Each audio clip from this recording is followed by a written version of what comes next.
mengambil foto bersama. Silakan untuk semua peserta webinar menyiapkan diri untuk memperlihatkan senyum terbaiknya dalam sesi foto ini. Boleh teman-teman yang bisa on cam, boleh on cam. Dan untuk yang kita juga sudah menyiapkan virtual background-nya telah ada di room chat kami.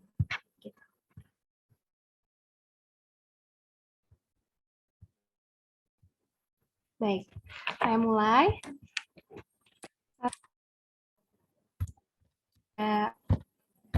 Baik. Terima kasih. Mari kita mulai acara ini dan menyambut dengan hangat para pembicara yang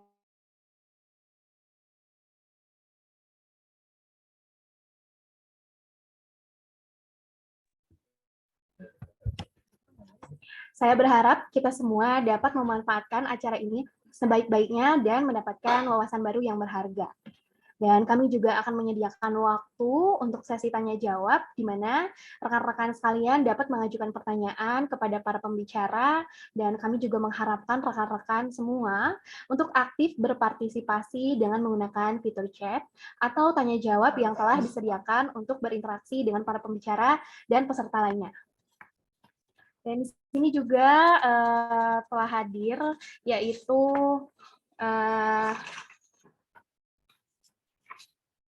dosen pengampu mata kuliah kajian media dan perubahan masyarakat, yaitu Dr. Dede Lilis Hairowati, Esos MSI. Halo Ibu Dede, terima kasih atas kesediaannya untuk hadir dalam webinar ini. Dan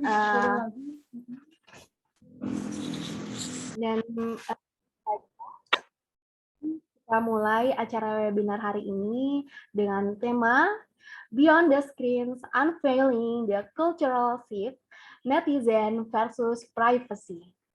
Di mana di sini kita akan mengungkapkan pergeseran budaya di belakang layar dan bagaimana perlawanan antara netizen dan privasi. Acara ini akan dipandu oleh saya, Nadita Rizkia, sebagai MC, dan Anissa Nurfadilah sebagai moderator. Langsung saja kita masuk pada acara yang pertama, yaitu sambutan dari Profesor Dr. Ati Rahmiati, DRA MSI. Kami persilahkan. Terima kasih Nadita. Bismillahirrahmanirrahim. Assalamualaikum warahmatullahi wabarakatuh. Ya, alhamdulillah wa syukurillah bahwa pada hari ini kita bisa bertemu dalam acara webinar yang berjudul Beyond the Screen, Unveiling the Culture Shift, Netizen versus Privacy. Yang pertama-tama saya harus menyapa ini rekan saya yang luar biasa, Profesor Endang Caturwati.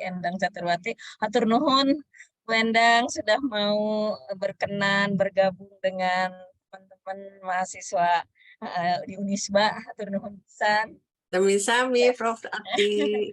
Iya, ikut ke Medan nanti tanggal 23. Aduh, penipaciwa kini. Iya. Ya, aduh, hatur nuhun, ini tengah-tengah kesibukan beliau masih menyempatkan waktu ya untuk kita semua. Hatur nuhun pisan. Kemudian juga di sini ada rekan tim teaching saya, Ibu Dr. Dede Lilis yang sudah juga berkenan hadir. Kemudian juga di sini ada rekan-rekan mahasiswa magister, kemudian juga ada peserta yang di luar dari ISBA. Ini saya lihat ada dari Iklat ya, cabang 2 ya, dan semua mungkin peserta yang maaf saya tidak bisa sapa satu persatu ya. Alhamdulillah sekali lagi saya mengucapkan terima kasih atas kehadirannya pada hari ini. Hari ini memang Prof. Endang bahwa kita tuh mahasiswa ini semua mahasiswa S2 dan mereka juga sudah pada punya peran semua di masyarakat. Mereka merasa khawatir ya, dan juga mungkin juga para akademisi juga merasa cemas bahwa di sini pelan tetapi pasti begitu ya, pelan atau cepat ya tidak tahu ya, tapi pelan tapi pasti bahwa terjadi pergeseran kebudayaan dengan masuknya era digital, dengan masuknya smartphone, dengan masuknya medsos ya, yang kemudian itu rasanya tuh biasa saja, tapi ternyata percakapannya juga sudah beda, cara menyapanya beda, perilakunya beda, perilaku belanja, perilaku politik, perilaku kesehatan, berbagai, apalagi kemudian kemarin kita COVID 2 tahun tuh langsung mempercepat gitu ya perubahan itu. Nah, inilah mungkin juga nanti dari pakar kebudayaan ya, di sini ada Prof. Endang itu adalah pakar kebudayaan. Apa yang terjadi dan juga mungkin kita nih sebagai akademisi, sebagai kaum intelektual, apa yang bisa kita antisipasi. Tapi tidak saja antisipasi, tetapi juga apa solusi yang bisa ditawarkan oleh kita dalam bentuk tidak saja pemikiran, gagasan, tapi mungkin juga ke depan kita semacam membuat gerakan media literasi. Gerakan kita kemudian kembali kepada nilai-nilai budaya yang luhur di dalam yang Sunda misalnya ya, kita tetap misalnya HD apa ya tuh nanti saya kalau salah, tapi misalnya HD goreng kubasa gitu ya Prof. Endang ya. Pokoknya kita bahasa mata meuli gitu istilahnya tuh ya, kita bagaimana kita memilih diksi, memilih kata-kata untuk siapa yang dihadapi oleh kita gitu ya. Mungkin juga kasusnya kan kemarin Pak Gubernur juga tidak suka disebut maneh gitu ya, walaupun katanya orang Cirebon mah biasa katanya ya menggunakan kata maneh, tapi dah biar gimana juga tuh dah gimana ya kita teh dah apa tadi orang Sunda mah, dan tidak Sunda saja menurut saya dalam Islam itu tetap yang namanya kita tuh harus hormat sama orang tua. Kalau ahli komunikasi itu harus tepat mengemukakan komunikasi, pesan, message, informasi yang sesuai dengan kondisi audiens kan gitulah dalam dasarnya sih ya. Nah, jadi artinya inilah kita semua mungkin kita dengar bersama ini pertemuan yang sangat berharga begitu ya. Yang nanti silahkan dioptimalkan kita belajar menggali sebanyak-banyaknya pengetahuan, pengalaman ya dari narasumber kita sehingga nanti kita menghasilkan sesuatu, menghasilkan ilmu pengetahuan, wawasan ya, penambahan pengalaman dan sekali lagi mudah-mudahan apa yang kita lakukan ini kita niatkan ibadah juga mudah-mudahan juga tercatat sebagai amal ibadah kita pada Allah Subhanahu wa taala ya. Amin ya rabbal alamin. Dengan demikian mudah-mudahan juga Allah menurunkan kemudahan, ilmu pengetahuan yang barokah untuk kita semua dan juga keberkahan dan kemaslahatan untuk kita semua dunia dan akhirat. Amin ya rabbal alamin. Saya tidak panjang lebar, tapi dengan mengucapkan Bismillahirrahmanirrahim, saya buka acara webinar pada tanggal 16 Juni 2020. Ya, itu saja sekali lagi terima kasih. Ini Prof. Endang, terima kasih narasumber yang lain, terima kasih panitia yang sudah bekerja keras ya atas penyelenggaraan yang lancar ini. Billahi taufiq wal hidayah. Wassalamualaikum warahmatullahi wabarakatuh. Waalaikumsalam. Terima kasih MSI yang telah menyampaikan sambutannya. Diselenggarakan oleh mahasiswa Magister Ilmu Komunikasi Universitas. Selanjutnya yaitu akan ada MS dan dilanjutkan Anissa Nurfadila selaku moderator. Silakan Teh Anissa bisa hadir di tengah-tengah kami. Terima kasih Teh Nadita. Mohon maaf, kedengaran nggak ya suara? Mungkin ada sedikit masalah ya dari suara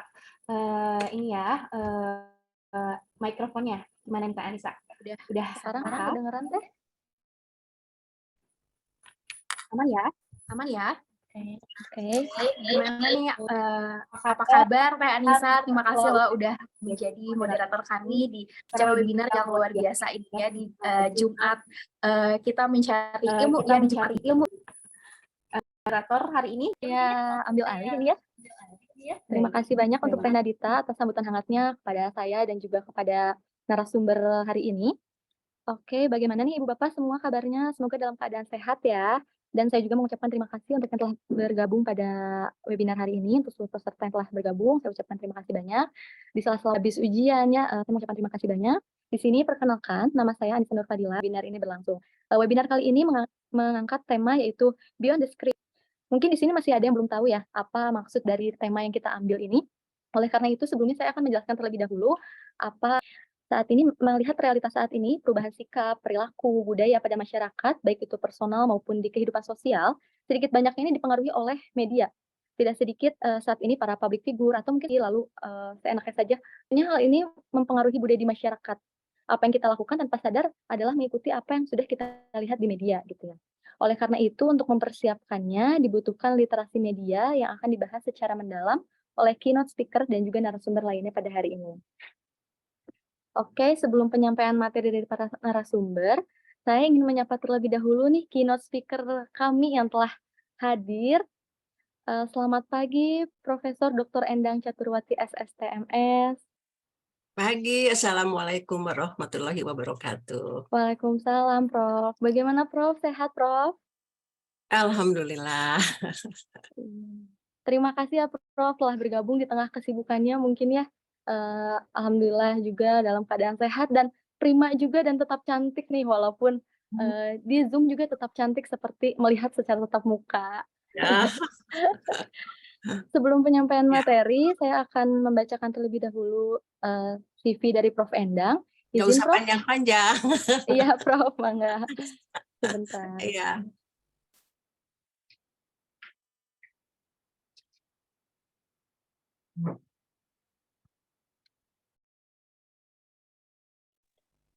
Oke, di sini Profesor Dr. Endang Caturwati SSTMS merupakan dosen dan guru besar Institut Seni Budaya Indonesia, ISDI Bandung. Beliau memiliki riwayat pendidikan S1 di Institut Seni Indonesia Yogyakarta atau ISI, lalu S2-nya di Universitas Gadjah Mada atau UGM, mengambil kajian ilmu budaya, dan S3-nya di Universitas Gadjah Mada, mengambil ilmu budaya pula.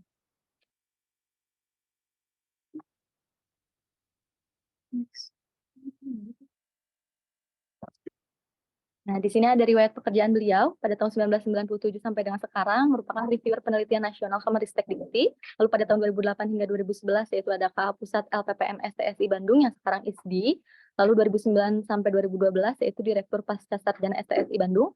Lalu 2012 hingga 2013 sebagai Ketua STSI dan 2013 hingga 2017 menjadi Direktur Kesenian Kemdikbud. Selanjutnya pada tahun ini, Prof.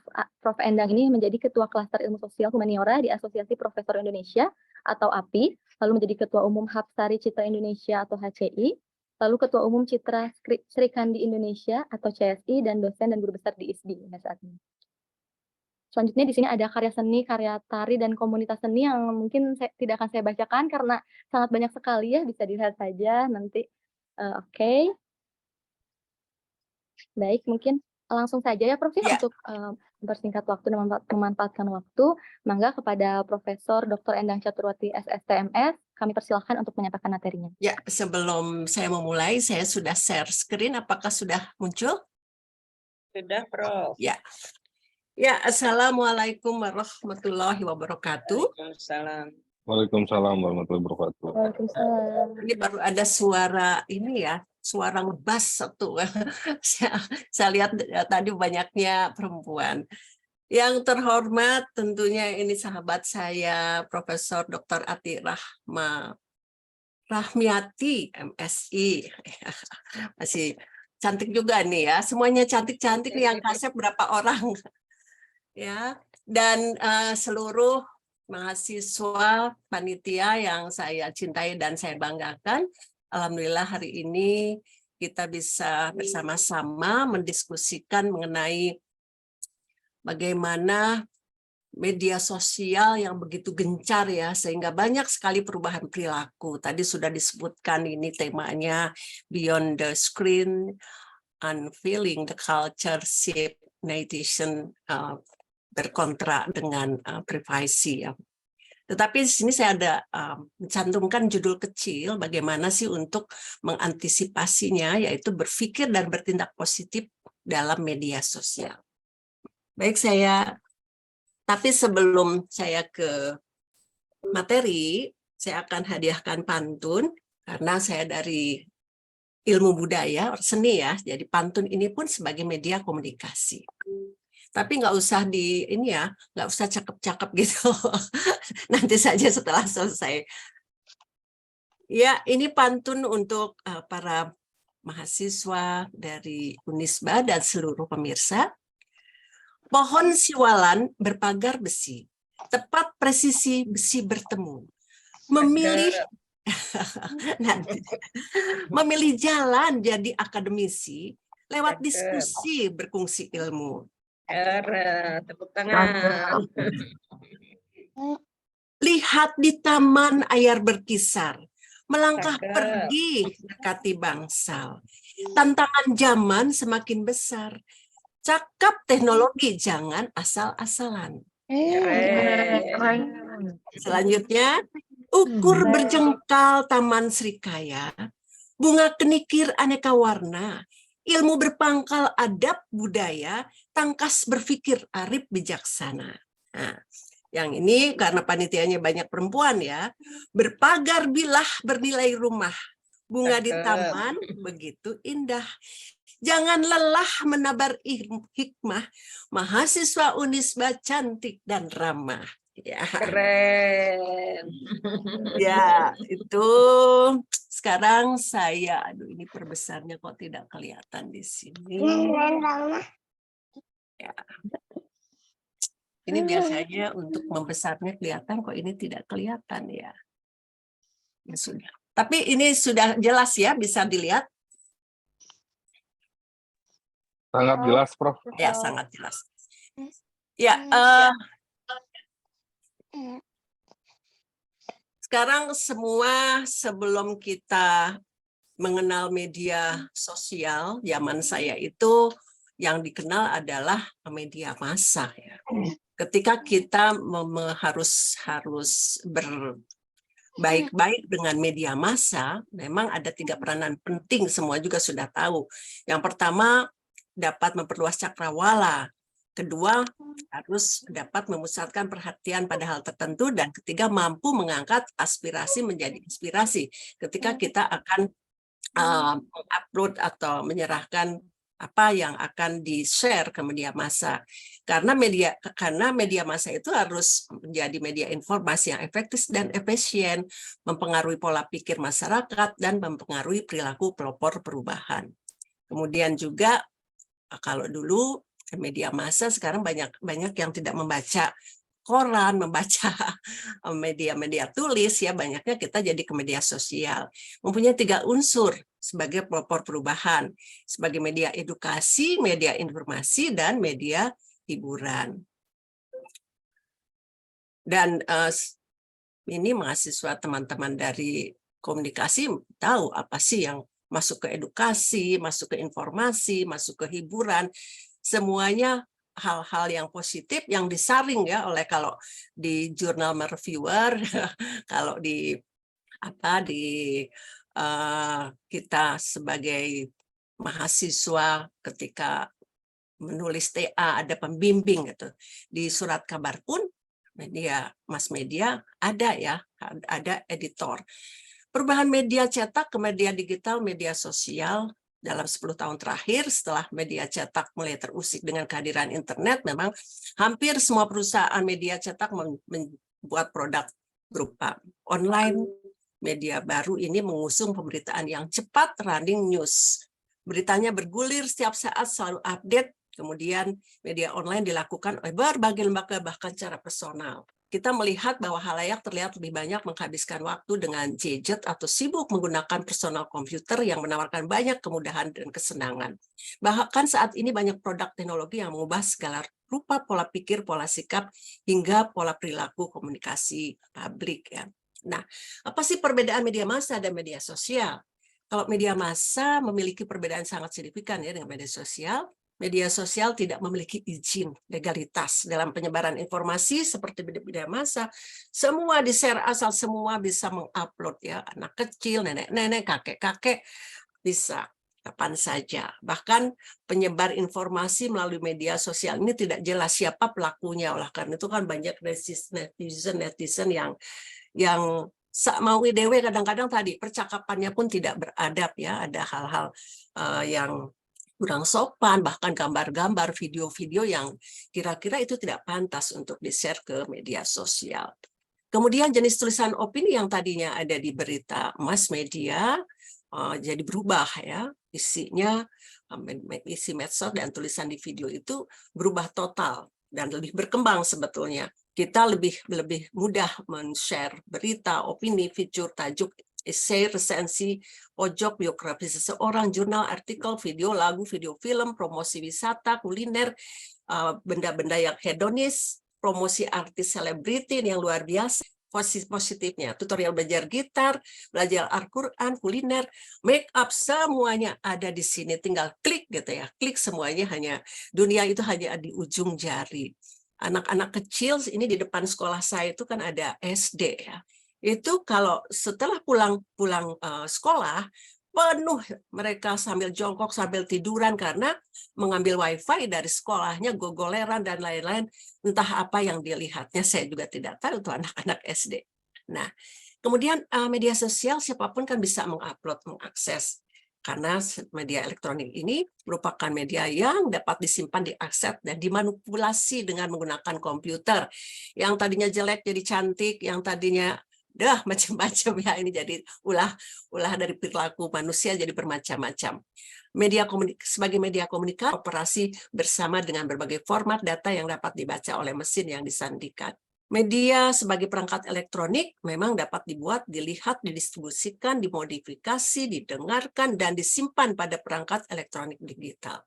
Kalau bagi saya, banyak sekali positifnya kalau bagi seniman atau budayawan bisa menjadi alat penyimpan data, terutama video-video ya, video-video kita, webinar, pertunjukan, kemudian berbagai hal yang memang di komputer kita hilang, ada di medsos itu ya.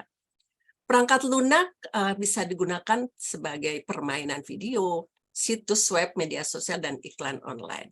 Nah, karena di sini media sosial itu multi pemirsa dan multi interpretasi, ya. Dibaca, dilihat oleh siapa saja, multi usia, multi kalangan, dari kalangan grassroots sampai kalangan atas, dibaca, dilihat kapan saja, di mana saja, atas kemauannya sendiri, dengan topik yang dipilihnya sendiri, kemudian multi interpretasi.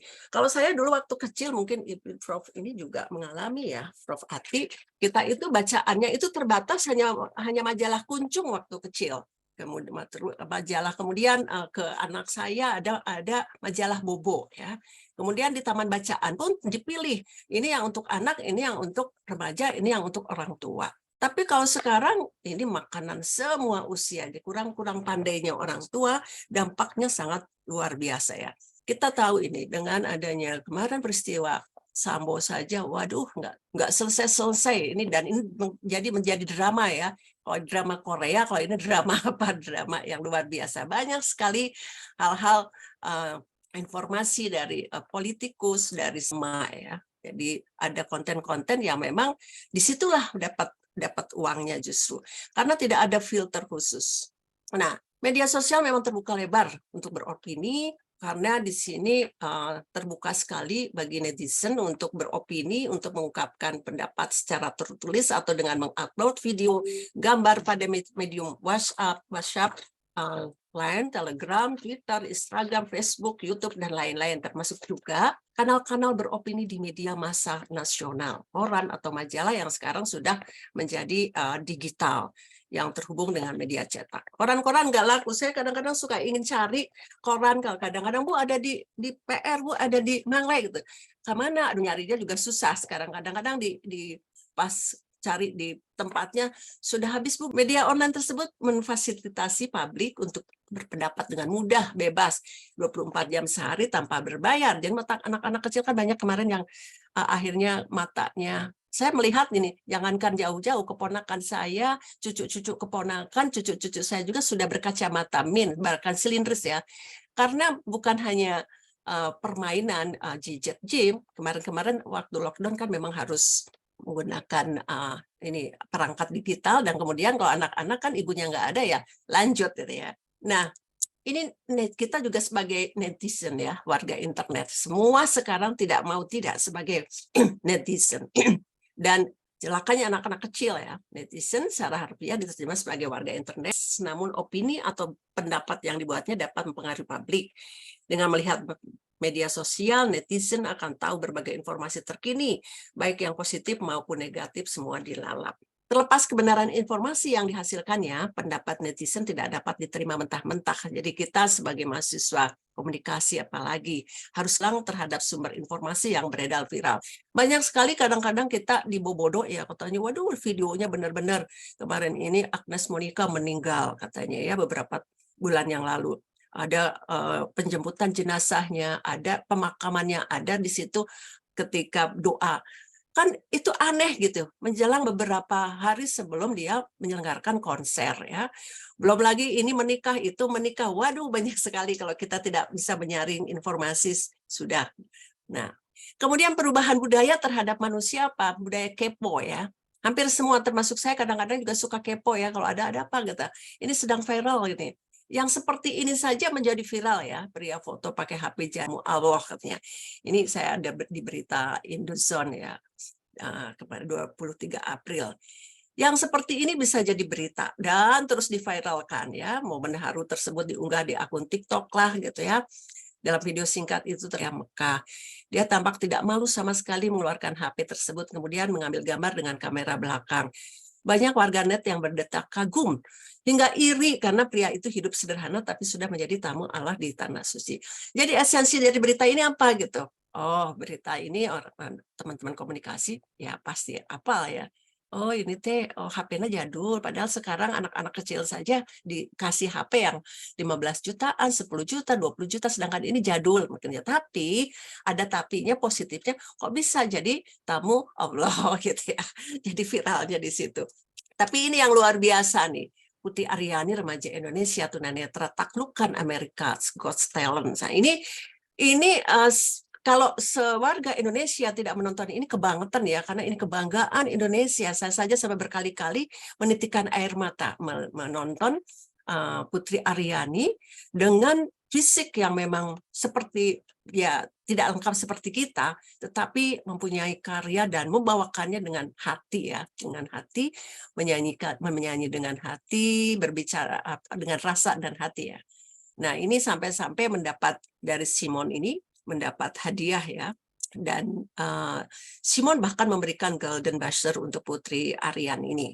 Selanjutnya diberi sangu dari Jokowi ke America's Got Talent. Nanti kalau sangu bahasa Sunda, nah ini kan ilmu media di komunikasi ini kan pabaliut ya antara bahasa Jawa sama bahasa Indonesia. Sangu di sini adalah bekal. Bekal itu mungkin uang ya, bukan dikasih sangu, lalu dikasih nasi gitu ya. Nah, ini baca artikel Detikcom, Detik Hot katanya di sini. Nah, selanjutnya ini, dengan perubahan budaya ini, kita bisa browsing di media sosial apapun ketika kita ingin melihat pertunjukan opera yang besar. Barangkali teman-teman belum tahu juga ya, di Bali itu ada opera yang panggungnya itu bisa memuat 1.500 penonton. Di Bandung juga nggak ada, di ISBI juga nggak punya ya. Ini di Gianyar Bali, dan ini hampir mirip seperti di China ya. Jadi di depan panggung itu ada sungai, kemudian melibatkan juga taman safari, di sebelahnya ada binatang gajah, ada harimau dan lain-lain, sehingga si binatang-binatang itu dijadikan pertunjukan. Apa sih ceritanya? Sebetulnya ceritanya mengenai kearifan lokal Bali, tentang cerita rakyat Bali yang akhirnya muncullah yang dikenal Barong Keket dan Barong. Barong itu ada dua ya. Nah, ceritanya memang sangat apa ya, mengharukan, tapi di situ bahwa intinya adalah pembelajaran kalau kita pembohong ya, pembohong. Ini pembohongnya lelakinya selingkuh ya.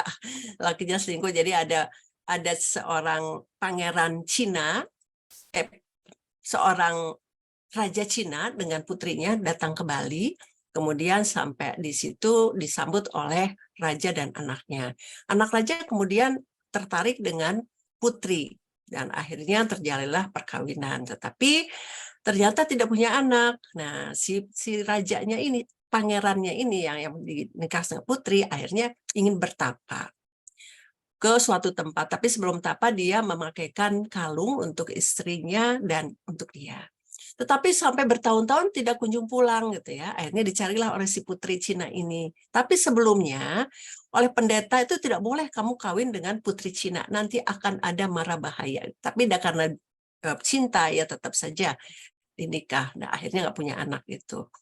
Ketika tapa, dia kepencut lagi sama anak pendeta, dasar cunihin ya kalau bahasa Sunda gitu ya. Kepencut sama anak pendeta dan akhirnya punya anak. Nggak pulang-pulang nih ke istrinya yang Cina, yang turunan Cina itu. Nah, si istrinya mencari-cari si ini suaminya, ketemulah anak kecil memakai kalung yang sama dengan punya putri yang dulu diberikan pada suaminya. Ini nak, ini kamu kok pakai kalung ini dari siapa? Dari ayah saya. Ayah kamu namanya siapa? Pangeran, disebutin misalnya Pangeran Sahadi disebut pamegat ya. Pangeran Arya misalnya. Aduh, dia kaget, itu suami saya. Mana saya pengen ketemu. Ternyata memang sudah nikah. Saking marahnya akhirnya dikutuk si dua ini, istri dan suaminya itu menjadi barong keket dan satu lagi barong landung ya. Dan itulah yang sekarang menjadi pertunjukan-pertunjukan di situ. Dan ini cerita-cerita kearifan lokal yang sampai sekarang hanya cerita itu laku keras. Setiap hari pentas kecuali hari Senin melibatkan 200 orang dari mulai anak-anak kecil yang ngangon bebek dan lain-lain. Tiketnya sekitar 350 dan 400.000 tapi laku. Nah, kemudian di sini kita bisa melihat konsep wisata itu katanya harga murah, tetapi ini harga mahal laku. Nah, kemudian kita browsing lagi. Ini karena saya waktu itu browsing, terus kemudian saya mengajak teman-teman ke sini. Memang bagus, hanya satu-satunya pertunjukan opera yang mempunyai gedung seperti ini hanya di Gianyar, Bali ya. Kemudian ke Korea, kita browsing juga. Ini Jeju Island di Korea. Oh, ternyata di tempat kita pun banyak ya seperti ini. Akhirnya kita kalau pergi-pergi ke luar negeri itu, oh ternyata diurang ya, ya lebih halus. Oh ternyata, ya, cuman di kita kan memang kurang perawatan. Kemudian ketika ke Kazakhstan apa sih, browsing dulu nih. Ketika mau makan itu browsing, apa sih makanan khas, bukan hanya di Korea aja, pas di mana. Oh ternyata ini Cahya. Ini daging apa gitu ya. Waktu itu saya pernah dengan Menteri Pendidikan Pak Nuh. Ini coba ternyata apa? Daging kuda gitu ya. Tapi itu memang ciri khas masakan Kazakhstan. Nah, perubahan budaya lainnya kita jadi narsis ya. Saya pikir semuanya di sini narsis ya. Nggak mungkin lah kalau ada apa-apa terus nggak pengen foto. Selfie, eksistensi diri. Selfie di mana-mana, selalu harus setelah selfie. Tapi yang parahnya, ketika berhajah gitu, kita lupa orang Indonesia. Jadi kemarin baru saja ada videonya di saya ya, Imam Masjid Nabawi sindir jamaah Indonesia pembohong, beribadah hanya selfie, itu di video ya. Jadi sedang ceramah selfie terus. Ya. Sampai-sampai saya punya teman ustazah di Masjid Agung Bandung, sekarang dia tidak lagi mengadakan pengajian, ibu-ibu karena ibu-ibunya lebih sibuk berselfie daripada mendengarkan ceramah katanya. Jadi dampaknya banyak sekali ya. Harusnya kita bisa memilih dan memilah kapan kita waktu berselfie, kapan kita sedang ceramah, menerima ceramah. Nah, ini yang ada dampak yang lebih mengerikan bagi saya ya. Anak-anak menjadi penghuni LPKA. Kemudian kehilangan jati diri karena kekerasan terhadap anak. Nah ini selain peran orang tua, kemudian guru tidak memberikan keteladanan dan kenyamanan, pengaruh media sosial yang memang sangat kuat sehingga terjadilah pembunuhan, pencurian, perampokan, penadahan, pelecehan seksual, narkotika, begal, senjata tajam, tawuran, penggelapan, penganiayaan. Kalau tidak percaya silahkan datang ke Sukamiskin. Nah, saya berkali-kali mengadakan pembinaan di situ dengan beberapa mahasiswa ISBI. Saya tanya, ini kasus yang terbesar apa sih anak 12 tahun sampai 18 ya, 12 sampai 18. Kok sampai ada melakukan hal-hal yang tidak diduga gitu. Dan paling tinggi di pelecehan seksual. Paling tinggi kasusnya. Kemudian saya nanya, setiap anak kan suka ditanya, kamu kasusnya apa nak? Kekerasan, kalau ini kan kekerasan senjata tajam kan, kekerasan benda tumpul. Tahu apa kekerasan benda tumpul? Kan bingung saya ya. Ternyata ini pelecehan seksual. Jadi anak perempuan 10, anak 1 diperkosa oleh 10 anak. diperkosa oleh 5 anak, atau sama suka akhirnya punya anak. Nah, ini akhirnya ditampung di penghuni ini ya, LPKA. Silakan nanti kalau teman-teman dari Unisba ingin pengabdian masyarakat atau memberikan semacam workshop kepada anak-anak ini. Nah, kemudian apa sih, banyak yang positif, tapi negatifnya juga banyak. Kehadiran media sosial ini di satu sisi memberikan dampak positif ya, tapi juga memberikan negatif. Positifnya banyak ya, berkembangnya berbagai hal ya, mengakses dan membagikan informasi secara cepat dan mudah. Ini kadang-kadang juga dampak ke mahasiswa saya kemarin baru saya seterap S2, mudah-mudahan di Unisba enggak ya. Ketika harus membuat makalah gitu ya, referensinya semuanya dari media sosial link, jadi nggak mau baca gitu ya.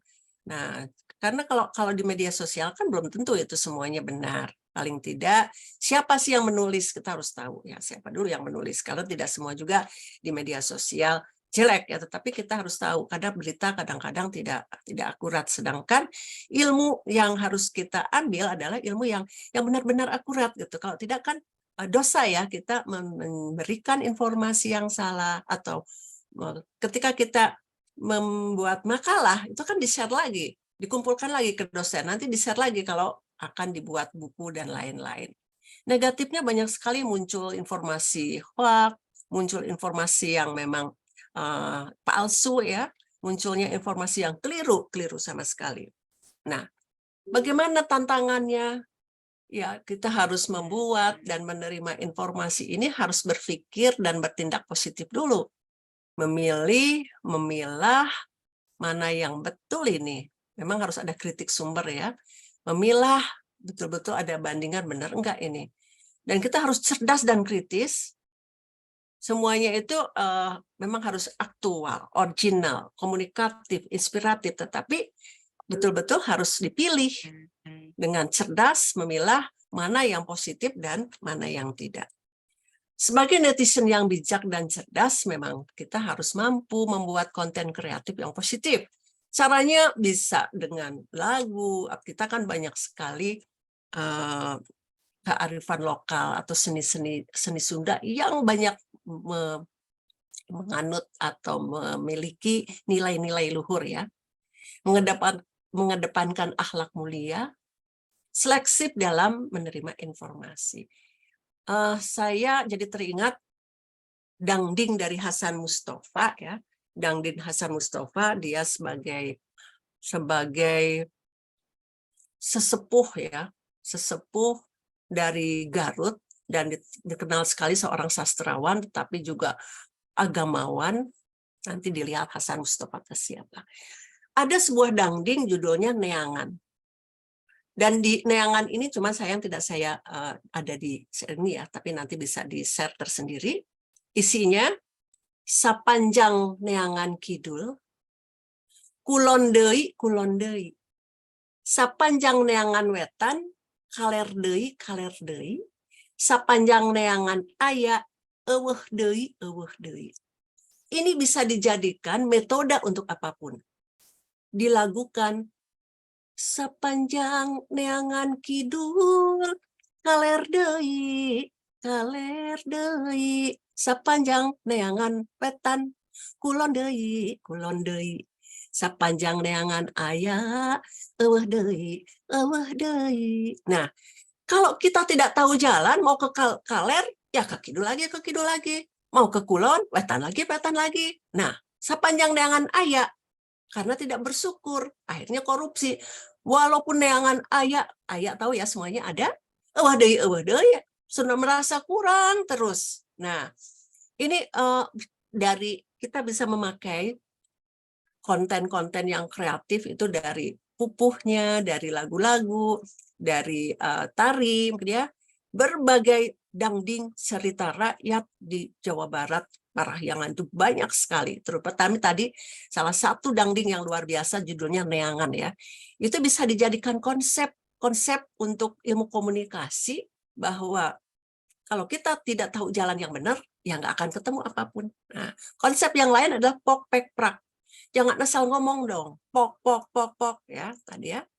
Tapi pek, pikiran difikirkan, kemudian implementasi nah dijalankan. Orang kan biasanya ngomong-ngomong asal saja ngomong. Nah ini konsep kearifan lokal ini tadi ada neangan karyanya Hasan Mustafa, pok prak ini juga kearifan lokal dari, ada juga lauk na benang China herang ketika kita ingin kalau kita ingin men-share sesuatu yang gitu, bagaimana caranya supaya tetap diterima oleh netizen itu dengan herang, oleh lagu yang bagus atau oleh gerakan yang bagus.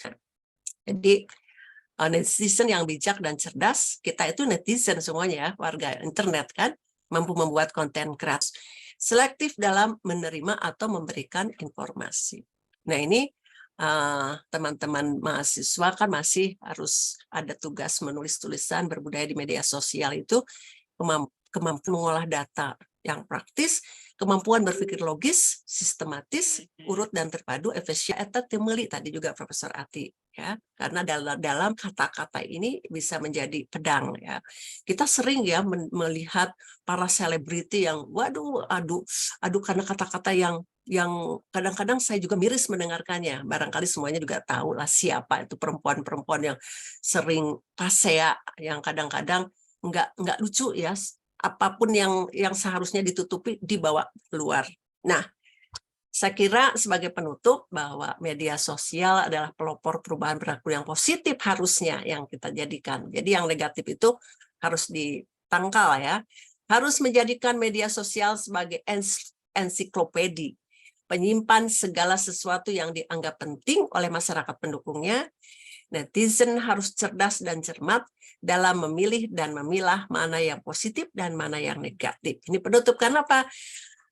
Menurut pakar-pakar budaya dari luar, bahwa Facebook di Indonesia, orang Indonesia, isinya hanya curhat ya, tidak memberikan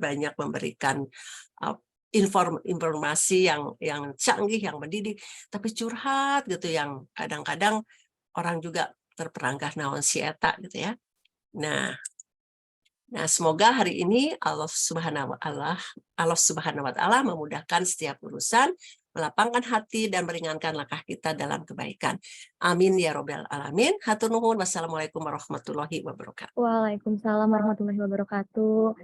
Baik, terima kasih banyak Prof. Endang atas materinya. Di sini kita sama-sama menyimak ya materi yang disampaikan oleh Prof. Endang ini sangat relate dengan kehidupan sehari-hari.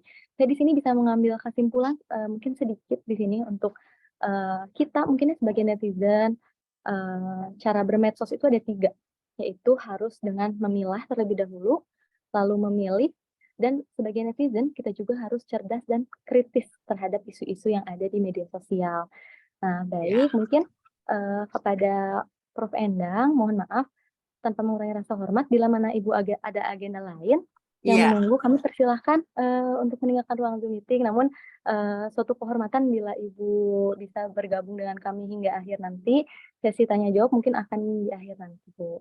Ya, mohon maaf, terima kasih, saya sekarang undur dulu, tapi nanti kalau masih ada waktu mungkin saya masuk lagi karena sudah ditunggu lagi ada. Ya. Oke, Prof, nggak apa-apa, Prof. Terima kasih banyak ya, Prof ya. Iya, Selamat menjalankan aktivitas lagi. Ya, saya izin ya. Iya, Prof. Terima kasih.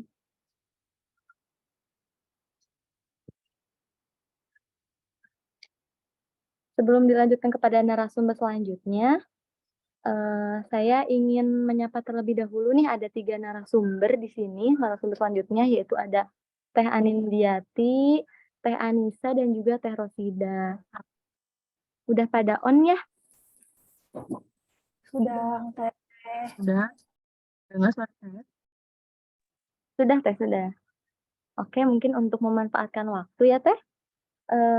Di sini langsung saja kita sambut ke materi kita yang kedua, yaitu ada Teh Anindiati Retno Adi S.Ikom. Namun sebelum itu, sebelum menyampaikan materi, saya akan membacakan terlebih dahulu nih, untuk yang belum kenal sama Teh Anin, kita kenalan dulu kali ya. Di sini Teh Anin pernah bekerja sebagai finding officer di salah satu bank BUMN, yaitu BRI. Lalu Teh Anin juga merupakan data analis di KPU Kota Bandung saat ini, dan Teh Anin juga merupakan istri dari perwira menengah Angkatan Darat. Oke, mungkin Teh Anin sudah siap Teh? Teh Anissa, terima kasih atas Langsung aja ya Teh. terdengar nggak suara saya Silakan. dengan jelas? Oke, terima kasih. Saya Terdengar, Teh Anin, terdengar. Terima kasih, Kang Fajar. Ya, ini ya, dari Senin tadi sudah terlihat ya. Halo, sudah? Baik, sebelum saya membicarakan atau share tentang topik menarik ya, saya akan berikan satu kata bijak. Semakin aku membaca, semakin aku berpikir, semakin aku banyak belajar, semakin aku sadar bahwa aku tidak mengetahui apapun. Inilah topik saya pagi ini mengenai literasi media.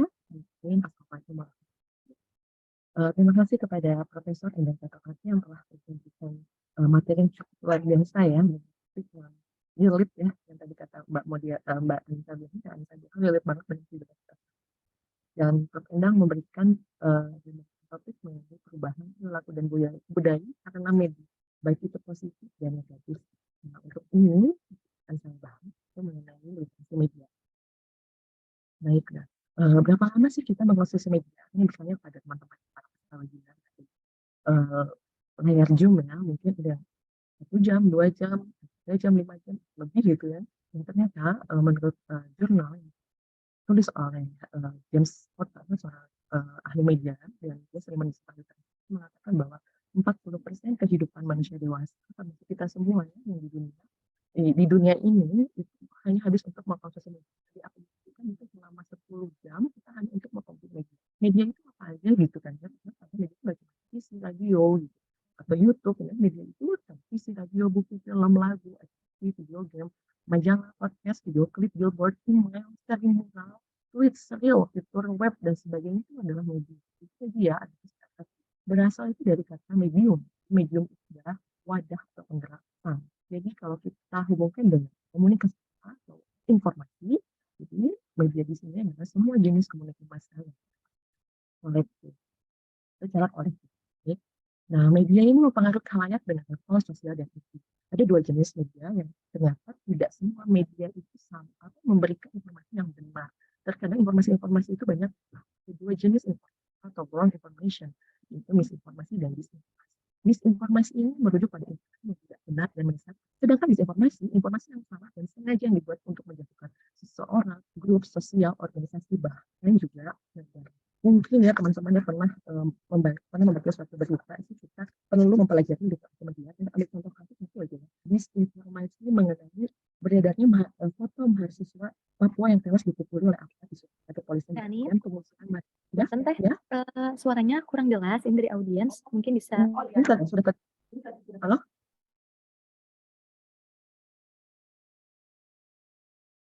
Sudah, Oh, Teh. iya. Oke, saya lanjutkan ya. Mohon maaf mungkin ada kendala. Kenapa kita perlu mempelajari literasi media? Kita ambil satu contoh kasus yang tadi. Sangkakan itu mahasiswa Papua yang dipukul oleh mahasiswa asal Papua oleh wali negara sampai ikut ambil internet di Papua di sosial. Ini akan terjadi kerusuhan dan Papua. Akhirnya akan merubah sendiri dan para perantau di sana gitu kan, apalagi merasa Papua. Dan keamanan yang tidak kondusif akan menimbulkan konflik yang kita tahu ya. Polisi yang akan harus diburu secara sia-sia hanya karena informasi yang akan sedikit ini ya. Baik, saya di sini akan sharing bagaimana cara kita mengidentifikasi dan menggunakan media seperti itu. Nah, khalayak sebenarnya memiliki kemampuan karena kita manusia memiliki diberikan pikir oleh Allah dan keterampilan untuk menghandle media. Kemampuan itu yaitu memilih media tepat, mobilisasi, mengatur menggunakan dengan keterampilan itu disebut. Jadi literasi media itu sebagai bidang studi dan psikologis, linguistik dan etika. Media literasi atau National Association of Media Literacy ini ya, ada literasi media literasi, the ability to access, analysis, evaluate, create, and detect using all form information. Maksudnya apa sih gitu ya? Menganalisa. Jadi sebelum kita mengoleh konten ataupun oleh media sosial, informasi apa gitu yang ingin disampaikan, akses bagaimana konten apa yang kita serap dan bagaimana kita bisa sampai ke konten tersebut. Yang ketiga itu evaluate atau mengevaluasi apa kita sadar bahwa setiap pesan tersebut dibuat oleh seseorang dan muatannya dan create kita membuat jadi kita itu tidak hanya sebagai penikmat atau netizen saja, kita kadang menjadi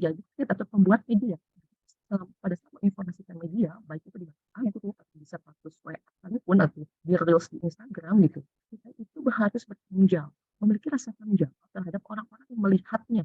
Dan terakhir adalah action. Apa yang dilakukan setelah informasi yang kita dapat. Bila menurut kita informasi apa, silakan disebar. Jangan lupa gitu ya. Ada disebutkan nama penciptanya.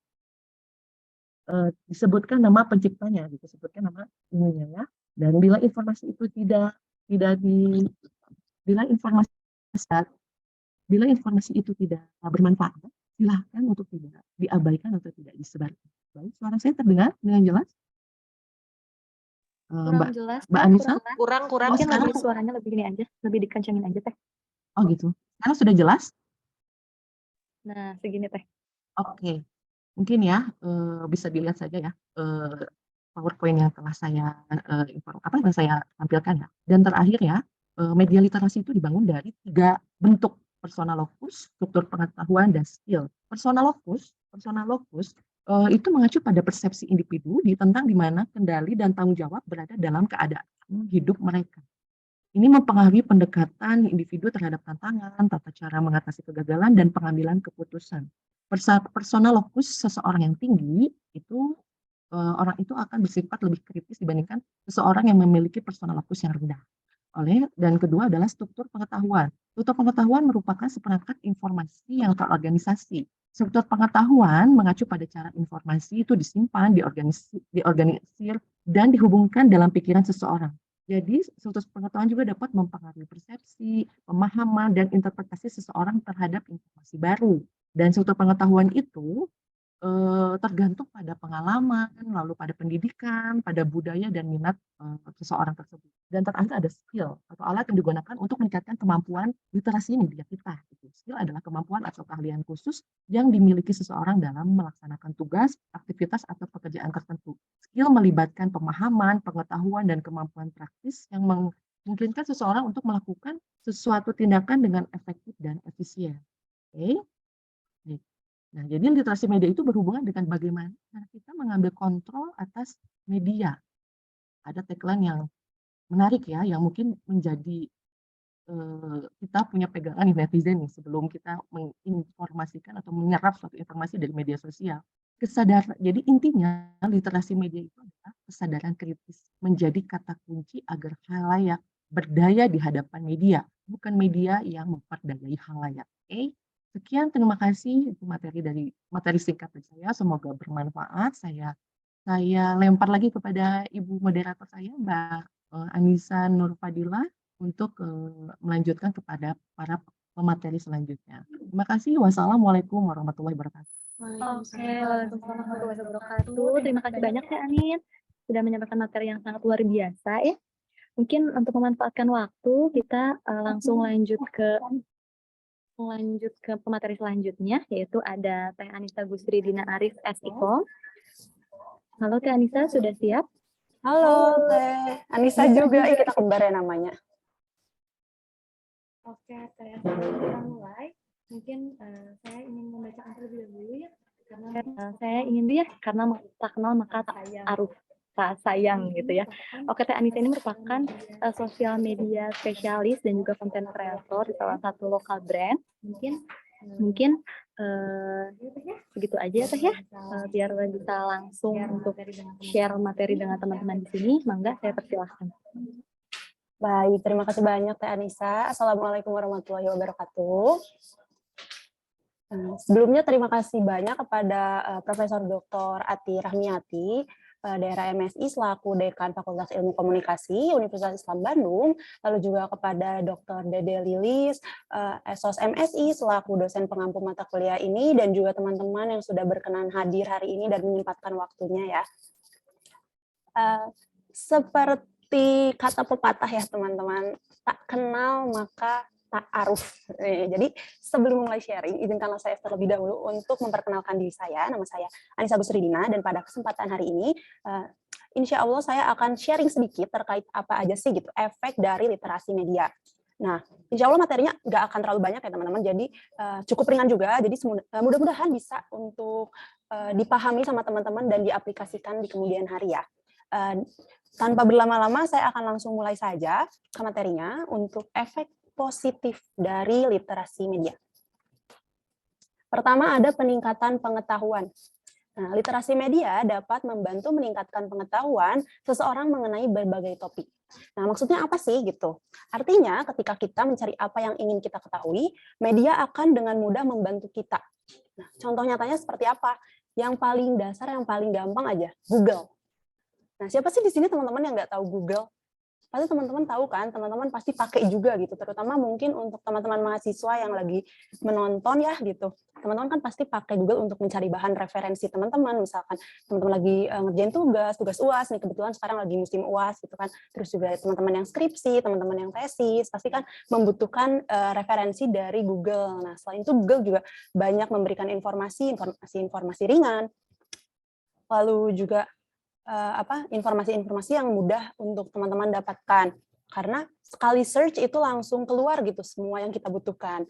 Nah, dari situ dari Google inilah nih salah satu cara kita meningkatkan pengetahuan melalui media. Nah, selain Google juga masih banyak cara kita mendapatkan pengetahuan di media ya teman-teman. Bisa juga lewat YouTube, bisa juga lewat TikTok atau lain sebagainya. Lalu yang kedua ada kemampuan berpikir kritis. Nah, di mana literasi media melibatkan kemampuan berpikir kritis dan analisis. Nih, biasanya orang yang melek media, dia akan cenderung lebih skeptis terhadap informasi yang dia temui, informasi yang dia terima. Nah, gimana sih gitu biasanya ya? Kalau misalkan teman-teman melek media, biasanya teman-teman akan cross-check berulang kali apakah berita yang teman-teman dapat itu valid atau salah. Teman-teman akan cari tahu sumbernya dari mana. Nah, biasanya kemampuan berpikir kritis itu muncul ketika kita menyikapi informasi yang ada di media. Nah, lalu yang ketiga ada kemampuan problem solving. Nih, apa sih gitu maksudnya ya? Kok tiba-tiba problem solving nyambung sama literasi media? Nah, kita lihat dulu ya dari pengertian si problem solving sendiri itu apa sih gitu. Problem solving adalah penyelesaian masalah. Nah, gimana berarti? Biasanya orang yang berliterasi media dan juga melek literasi medianya ya, akan mampu menyelesaikan masalah dengan mengambil keputusan dan juga bertanggung jawab dengan interaksi yang dia lakukan di media itu gitu ya. Nih, biasanya orang akan memikirkan terlebih dahulu sebelum mereka memposting. Jadi dia akan cari tahu dulu dampak ke depannya sebelum dia posting itu apakah akan memberikan efek positif atau justru malah memberikan efek negatif untuk dia gitu. Nah, maka dari itu orang yang berliterasi media biasanya akan lebih hati-hati dalam menggunakan media. Lalu yang terakhir nih yang keempat ada peningkatan relasi dan interaksi. Nah, kalau ini udah jelas ya, ketika kita menggunakan internet dengan baik, kita tuh akan dapat bertemu dan berkenalan dengan orang baru melalui internet ini. Bahkan orang yang kita belum jumpai sebelumnya, kita tuh akan bisa berinteraksi dengan mudah gitu. Nah, kita bisa bertukar pikiran, kita bisa bertukar informasi, terus misalkan teman-teman cari loker gitu ya, biasanya dari interaksi-interaksi di media itu akan lebih mudah didapatkan. Nah, tapi ini ada istilah yang terkenal ya, kalau istilah relasi itu, internet ini mendekatkan yang jauh, tapi menjauhkan yang dekat. Nah, pernah dengar dong pasti si istilah ini. Nah, ini tuh ya sebenarnya bisa jadi efek positif, tapi bisa jadi juga efek negatif untuk kita teman-teman. Di mana efek positifnya ini kita akan jadi lebih mudah membangun relasi dengan orang baru dan berinteraksi dengan siapapun, meskipun nggak bertatap muka. Nah, contohnya seperti webinar hari ini ya teman-teman, kita meskipun nggak bertatap muka, kita nggak bertemu langsung, tapi kita bisa bertukar informasi, berbagi pikiran, dan juga mungkin bisa jadi ajang silaturahmi juga untuk kita. Tapi negatifnya apa? Nah, biasanya untuk negatifnya itu yang paling dekat aja sama diri kita ya, keluarga, orang tua, orang di rumah.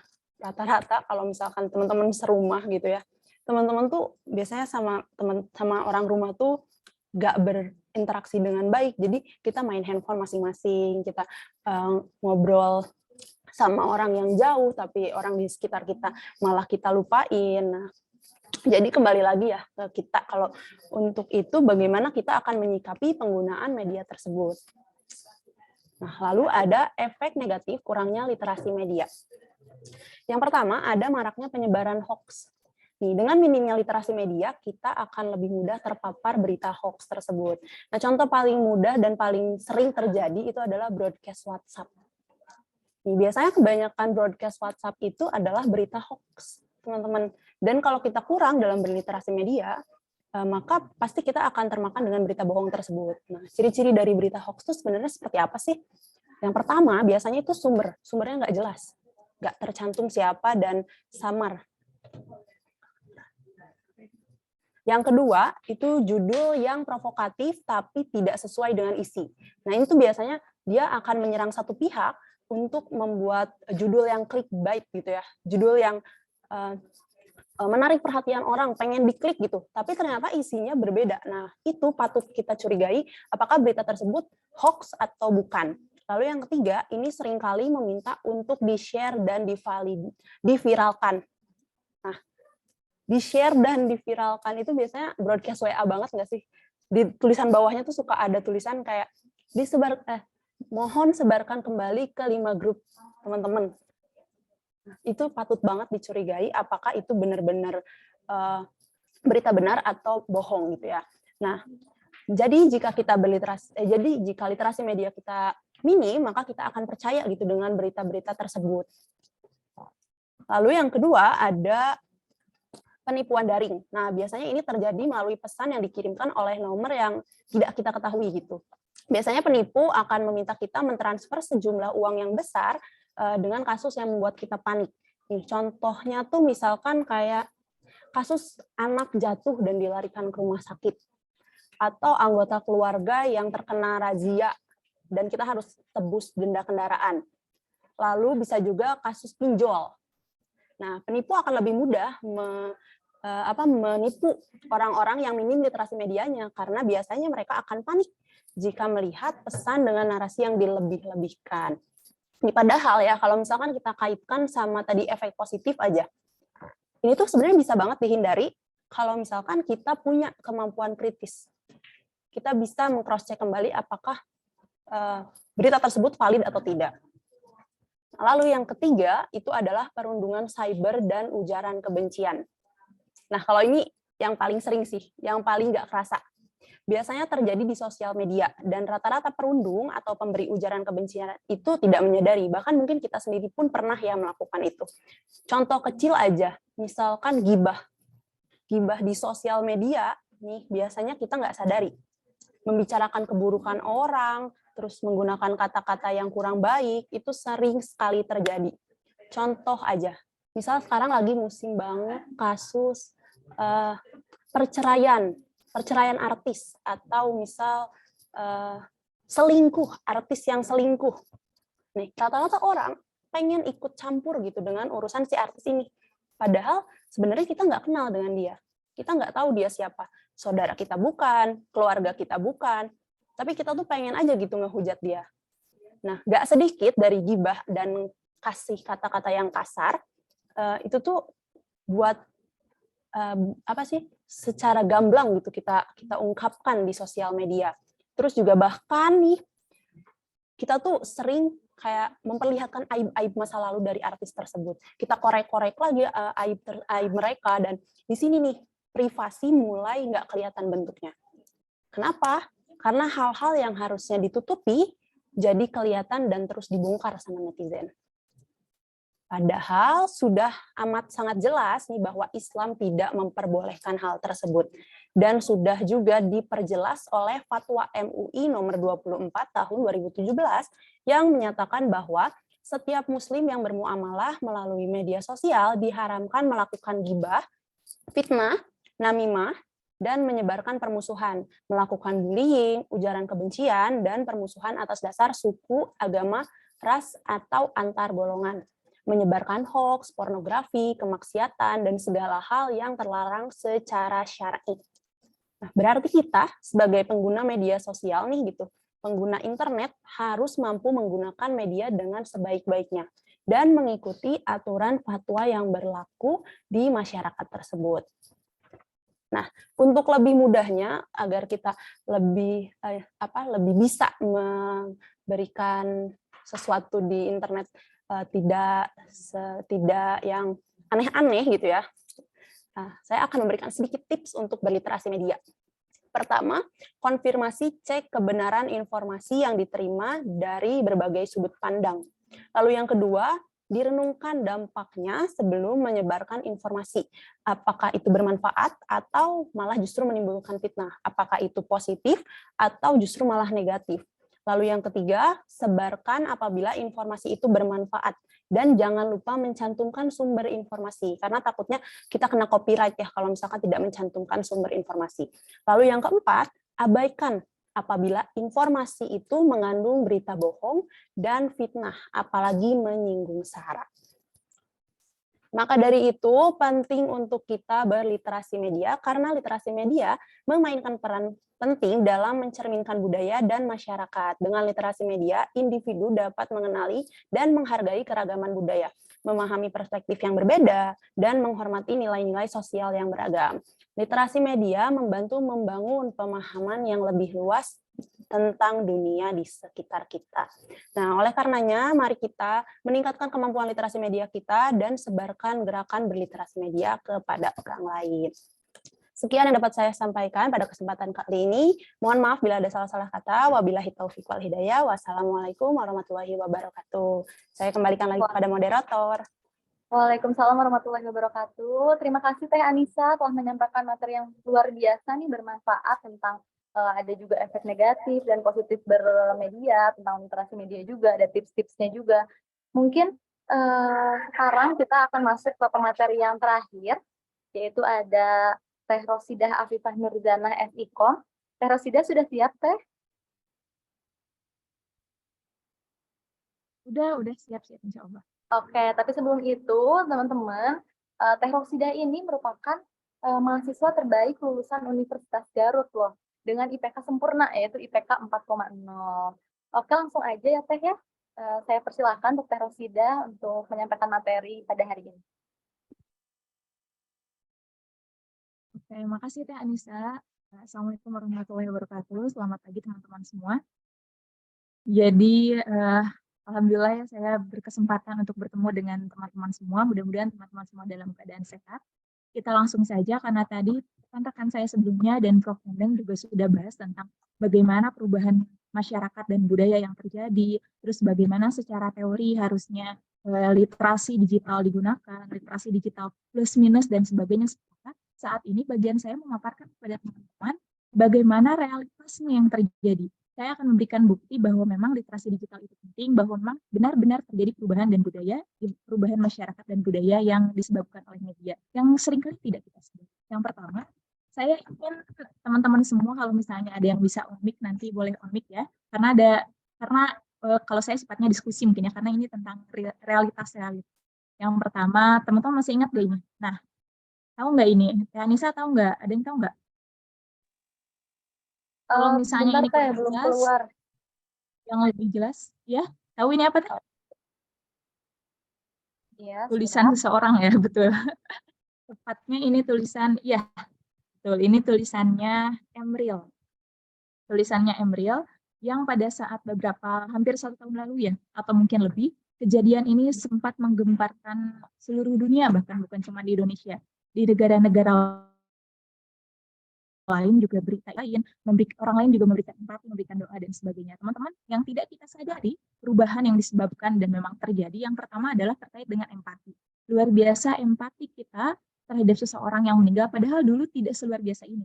Tapi sekarang luar biasa yang mengucapkan bela sungkawa, bahkan di Bandung sendiri ya, di rumah dukanya, yang menempelkan ada stiker sticky note gitu, banyak banget, luar biasa banyak banget. Terus yang berdatangan, terus lembaga-lembaga keagamaan, komunitas dan sebagainya, banyak yang memberikan empati.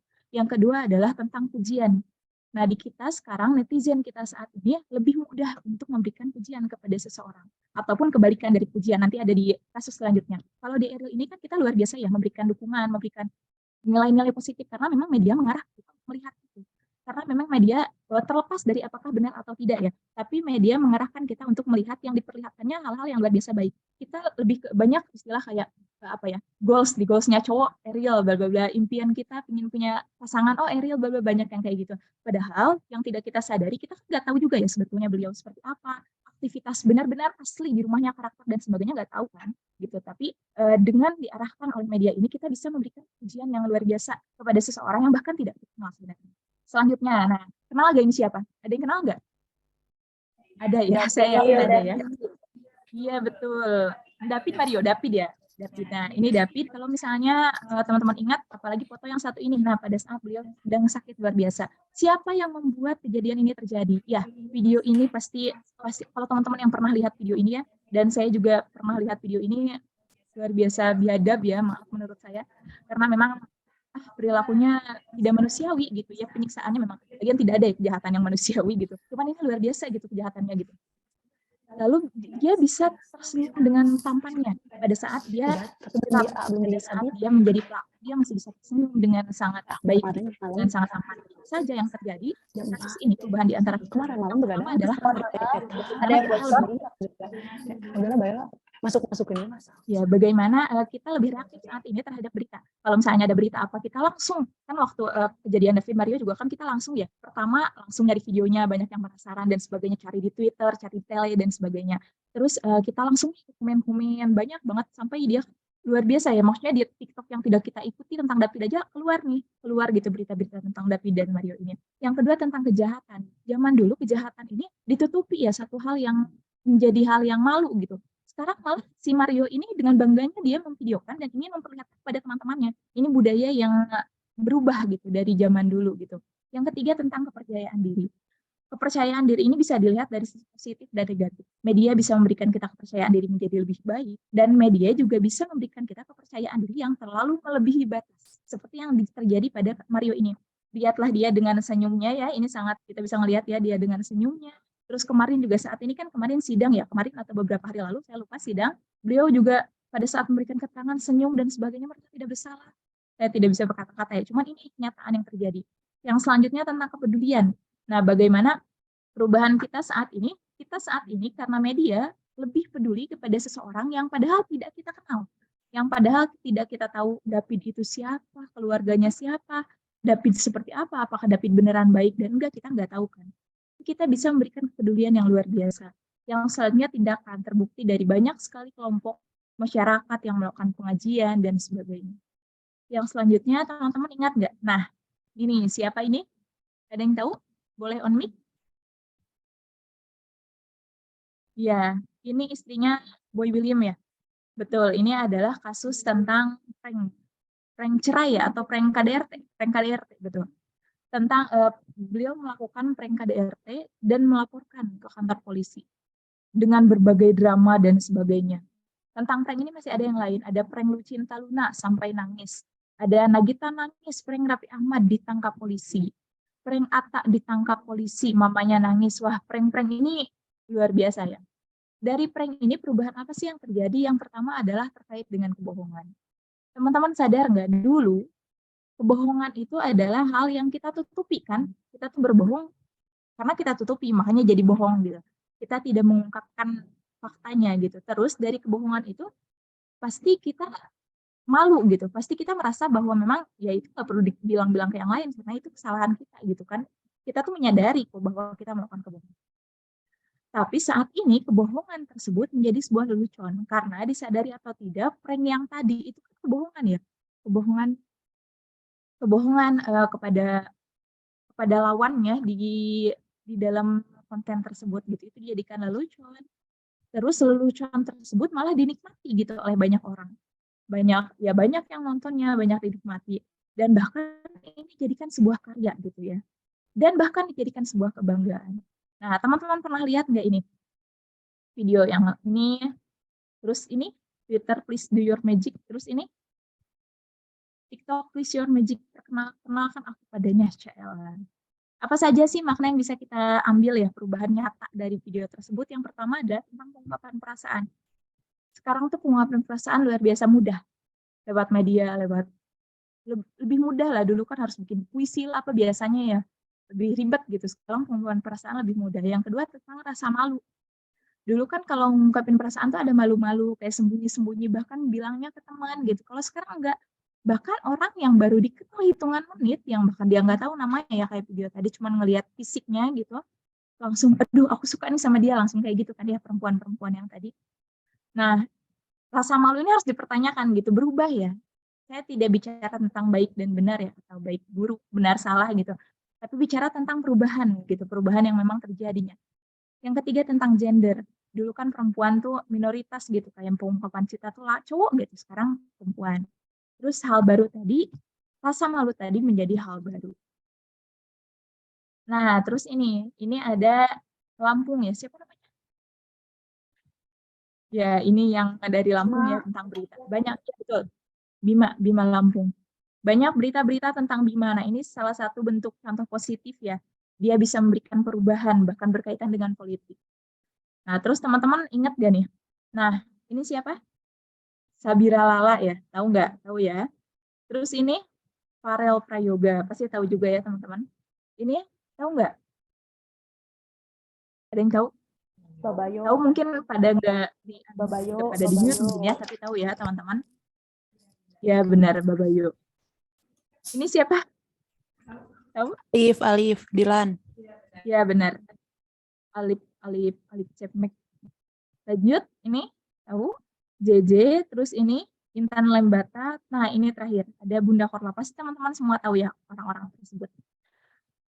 Ada benang merah yang bisa kita ambil. Yang pertama adalah tentang viral. Kata-kata viral itu menurut saya termasuk kata-kata baru gitu saat ini.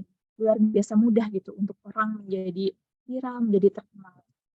Menjadi dikenal oleh orang lain itu hanya melakukan sesuatu yang berbeda, yang luar biasa, terlepas dari baik, buruk, benar, salah. Karena tadi tokoh-tokoh yang tadi saya sebutkan, itu kan beda-beda semua ya. Ada yang dari kelucuannya, ada yang dari kecerdasannya, dari empati, kesedihannya, dan sebagainya. Gitu. Nah, atas dari itu, skill tentang kemampuan saat ini menjadi lebih luas. Antara menjadi lebih luas atau menjadi sangat tipis gitu.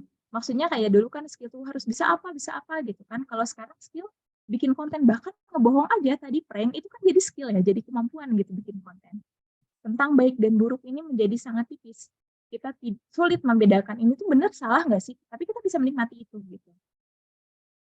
Terus ini ada Dilan. Nah, Dilan ini dia sangat mengekspos kehidupannya ya. Lihat kata-katanya, bikin nyosor dan sebagainya.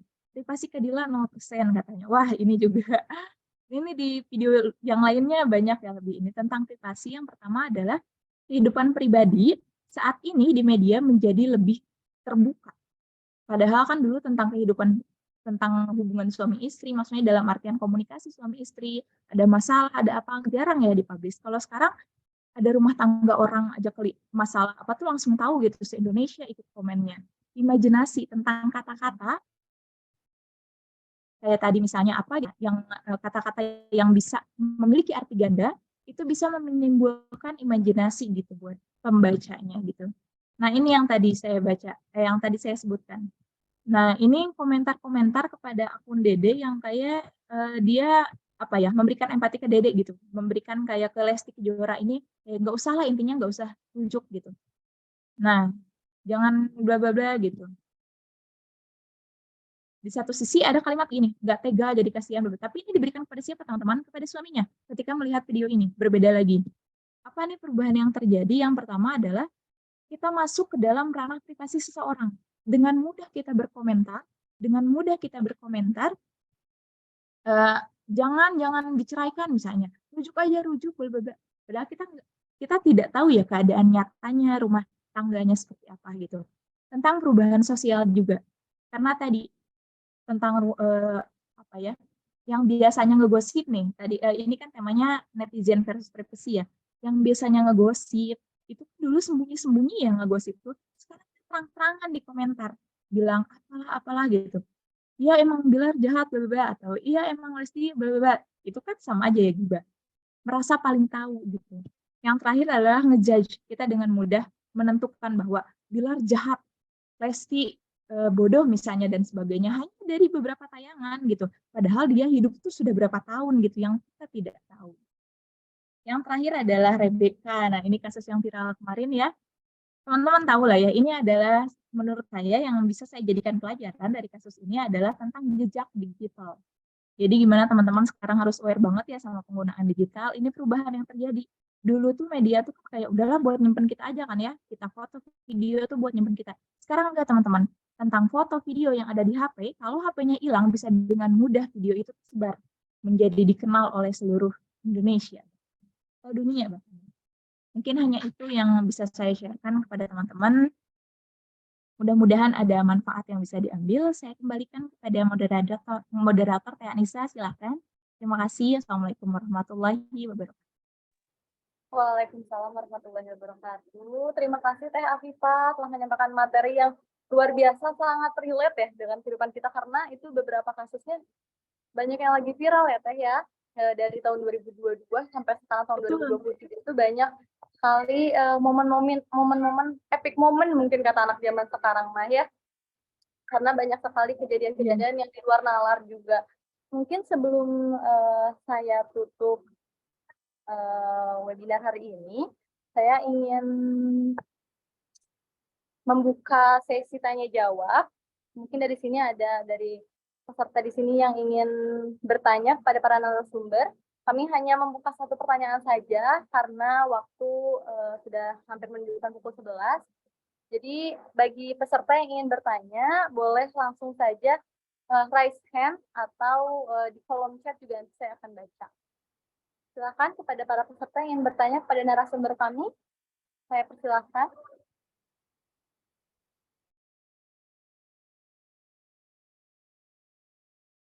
Ayo teman-teman kita sharing aja ya, berbagi tentang realitas karena dialami kan sama semua. Iya, betul nih. Oh iya, untuk yang bertanya di sini kita akan ada door prize yang nanti bisa diklaim di akhir acara nanti ya. Jadi silakan, ada yang mau bertanya atau tidak?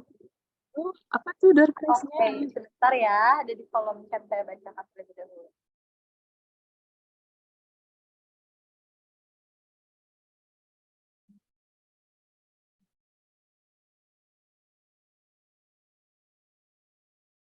Di sini ada yang bertanya nih Teh. Sebaiknya hal apa saja yang tidak boleh kita share di sosial media? Boleh siapa aja yang mau menjawab? Boleh saya dulu mungkin ya sebelum teman-teman yang lain menambahkan. Kedengeran Teh suaranya? Aman Teh, kedengeran. Hal-hal apa saja sih yang tidak boleh kita share ke media sosial atau media massa? Yang pertama dan yang paling utama adalah life is choice, teman-teman. Hidup ini adalah pilihan. Jadi teman-teman pada dasarnya teman-teman sendiri yang menentukan akan mengekspos diri kita sejauh mana di dalam media sosial. Karena ini luar biasa mudah. Mau kita menutup diri kita itu bisa. Mau kita mengekspos diri kita, mau kita memperlihatkan diri kita yang luar biasa gitu ya. Ada juga yang disebut front stage, middle stage, backstage gitu ya. Biasanya karakter orang itu ada yang belakang layar, depan layar. Bisa juga seperti itu. Jadi kalau ditanya apa yang boleh diberikan ke media sosial, baiknya untuk menjaga supaya tetap ada ranah privasi ya terhadap diri kita, jangan bicarakan tentang hal-hal yang bersifat pribadi. Dalam artian kebutuhan diri kita secara fisik, keadaan diri kita secara fisik itu yang pertama. Yang kedua, hubungan keluarga, hubungan dengan pasangan, hubungan dengan pertemanan, hubungan sosial dan sebagainya. Jangan bicarakan tentang hubungan karena orang yang dibicarakan juga menggunakan media. Orang yang dimaksud juga menggunakan media. Yang ketiga adalah berkaitan dengan kata-kata, penggunaan kata-kata atau penggunaan bahasa. Jadi jangan menggunakan bahasa yang dikira itu bisa memberikan dua arti atau memang bahasanya tidak beretika karena bisa diartikan yang berbeda atau bahkan bisa dianggap langsung kan orang misalnya kita komen dengan kata-kata yang cuma satu kata misalnya bodoh gitu. Ada orang lain yang mengatakan bahwa itu kata-kata yang luar biasa kasar, langsung ngejudge ini orang kasar banget sih, bakal langsung kayak gitu. Kayak yang di post tadi ya, mau tentang foto, mau tentang tulisan, tentang hubungan, tulisan atau foto tentang hubungan dengan keluarga, tentang diri kita secara fisik, diri kita secara mental, secara psikis ataupun secara fisik sebaiknya jangan diunggah di media sosial. Tapi jadikan media sosial itu sebagai framing, sebagai bingkai gitu. Jadi kita aja yang membingkainya, apa yang ingin kita lihat. Dirinya yang luar biasa, yang dirinya yang sangat dalam gitu karakter sesungguhnya, yaitu pilihan teman-teman gitu, tapi beresiko karena mungkin ada yang tidak setuju, ada yang menganggap itu terlalu privasi dan sebagainya, terus bisa yang memanfaatkan juga. Mungkin itu ada tambahan dari teman-teman yang lain. Mungkin sudah untuk terjawab menambahkan sedikit yang sesuai dengan tadi sudah sempat saya bahas juga, bahwa kita kalau misalkan mau mengunggah sesuatu, kalau bisa itu harus sesuai dengan Fatwa MUI nomor 24 tahun 2017. Nah, karena di situ sudah dijelaskan sangat jelas ya bahwa apa-apa saja yang tidak boleh seperti ghibah tadi atau fitnah, namimah, lalu juga sara dan lain sebagainya, penyebaran hoax itu juga nggak boleh gitu. Jadi teman-teman bisa ikuti aturan dari Fatwa MUI tersebut untuk lebih jelasnya mungkin ya. Seperti itu. Terima kasih. apalagi kita sebagai muslim ya Teh Anissa. Ya, mungkin menambahkan juga ya bahwa penting sekali sih literasi media ini dapat dimasukkan ke dalam kurikulum ya, dari pendidikan SD hingga kuliah ya. Jadi biar teman-teman kita, adik-adik kita, dan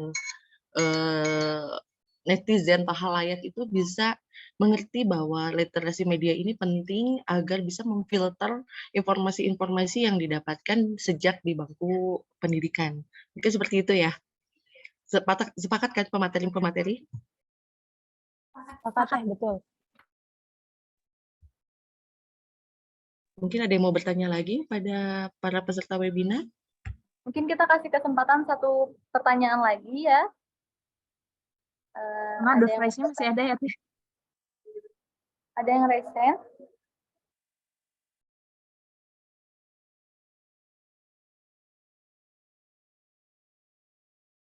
Ada di kolom chat ya, sebentar ya, saya baca dulu.